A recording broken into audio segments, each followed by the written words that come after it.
When you look at the abyss, it looks back at you. Existential thought is something all of us have done, but none of us want to think about. But why? This is existential's dictionary meaning, concern with existence, especially human existence, as viewed in the theories of existentialism. This type of philosophy might be the most dreadful thought process we can partake in. Whenever I find myself sitting alone thinking, existentialism is the one topic that always enters my mind. And whenever I start thinking about the meaning of life and death, I want to stop thinking about it. But I can't help myself. As my mind wanders, I start to go down the rabbit hole that is death. Living in a predominantly Christian area, the idea that there's an afterlife is a comforting one, but something I've never been able to fully grasp. The thought process of there being nothing after death is terrifying. If I cease to exist after death, then why does it matter? That's an argument I've heard a lot, which yes, is a valid one, but I can truly never come to terms with. I want my life to continue on after I die, because ceasing to exist sounds terrible. Think about this. What does nothing actually mean? I mean, it's just nothing, right? But I can't accept it in my own conscience. It just doesn't make sense. How can there be nothing? Thanatophobia is a term used for the fear of death. Research suggests that almost 10% of people have experienced this fear, and almost 3% are intensely afraid of death. I feel like I fall into this 10%. Whenever the thought of death comes into my mind, I just can't understand due to my own fear. I'm not afraid of death because I want to be immortal, but because another fear adds on to this. The fear of the unknown. Almost every fear leads back to the fear of the unknown. People aren't scared of heights because they're high up. It's because they're afraid to fall. Since they haven't been on top of whatever they're going to, it becomes the fear of the unknown. Who knows? Maybe a strong gust of wind pushes you off, or your shoelace comes untied and you trip on it. I'm not scared of death because it will hurt or for some other reason. I'm scared because I don't know what will happen after. As someone that is still exploring religion, I want to believe in it. I think religion is a great thing and is an amazing way to become a better person. But every time I explore religion, I come back questioning more than I did the last time. In the present day world, most people as kids just believe what their parents believe because they were just born into it, which I don't think is a bad thing. But I don't want religion to be that for me. If I were to walk around and tell people, hey, I believe in God, that would just be a flat out lie, which I think is morally wrong from a human standpoint and a spiritual one. If I die and get to the gates of heaven and God asks me, did you believe in me? I can say yes, because I told all these people I did. God would know I'm lying, so it leaves me with a dilemma. I want to believe in religion, but my mind won't let me. Before we move on, I want to reiterate that this is in no way bashing religion. Like I said before, religion is a very positive thing in my eyes. I just haven't been able to fully grasp it yet. So if I don't believe in religion, that only leaves one answer to what happens after death. Eternal oblivion.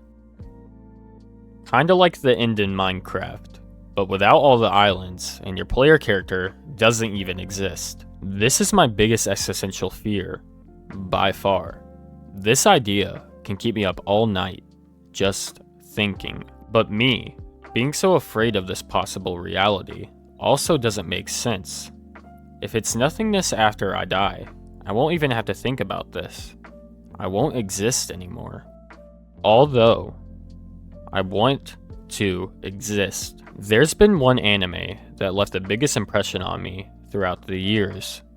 Neon Genesis Evangelion. Not just because of the human side of the story, which is amazing by the way, but also the existential side of it. This is going to be really hard to explain, but try to stick with me, and there will be some spoilers. There are two gods that landed on Earth, Lilith and Adam, but they were supposed to be on separate planets. Lilith is the god that created humanity with the fruit of knowledge. Adam ended up being in a stasis-like state and eventually got reawakened due to something called the second impact. Adam creates beings called angels with the fruit of life. These angels have a goal: to get to Lilith and start the third impact. The third impact is the combining of all humans into one being. The thought process of this is that if all humans shed their humanity altogether, sadness and suffering will no longer exist. But this has a drawback. If all humans are one, then all emotions and free will won't exist anymore. This, for me, has been a super hard concept to understand. So many questions flood into my brain, like, how is that even possible? What would it be like to be in this collective? And will my conscious just completely be overshadowed by the billions of others? Even though this is very out there, I still can't help imagining what this would be like. This thought process loops back to the fear of the unknown. If you don't ever truly know what happens after death, your mind can create any situation, no matter how out there it is. The idea that humans assume that the worst will happen before something even happens is called catastrophizing. Almost all of us have experienced this, whether it's wanting to ask someone out and creating the worst possible outcome, or expecting to fail a test before you even take it. There's many theories as to why humans do this, but there's not a concrete answer. If humanity's greatest fear is the unknown, I think that alone answers why we think of the worst possible situations. I remember one time, while I was in middle school, I came up with this hypothetical. Does my conscious reset to a brand new one every time I go to sleep, and erase the one from the day before? Basically deleting myself from existence. This terrified me, and I remember someone telling me, if that is true, then why does it matter? You shouldn't care. His logic made sense, but I still couldn't accept it because my life matters to me. Moving on from this, I want to talk about what nothingness after death means. If there is nothing after death, it really makes me question why we exist. The idea that life doesn't matter because there's nothing after death is called existential nihilism, which is probably the most bleak type of existentialism. I think as someone that is still questioning what happens after death, there's one thing I do know. Life matters. If we are the only intelligent life in this universe, there has to be a reason, right? I've heard a theory being thrown around.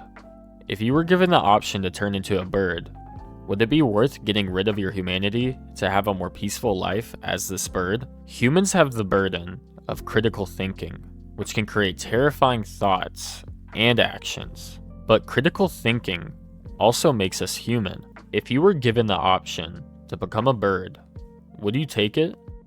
I don't think I would. The idea of changing into a bird is very similar to the idea of the eternal oblivion after death.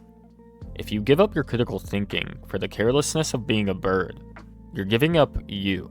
I don't know what will be the deciding factor in the acceptance of my death, but I want to find it. As I grow up, I want to keep on exploring religions and the afterlives of each of them, and by the time I'm near my death, I think I will find this acceptance. By living my life to the fullest, I think I'll be able to accept any afterlife. Some things don't need to be answered. Faith in itself is believing in something without needing proof. So maybe not seeking the truth is better than going crazy trying to find it. But I'm sure existential thought will always be something in the back of my mind, if I like it or not.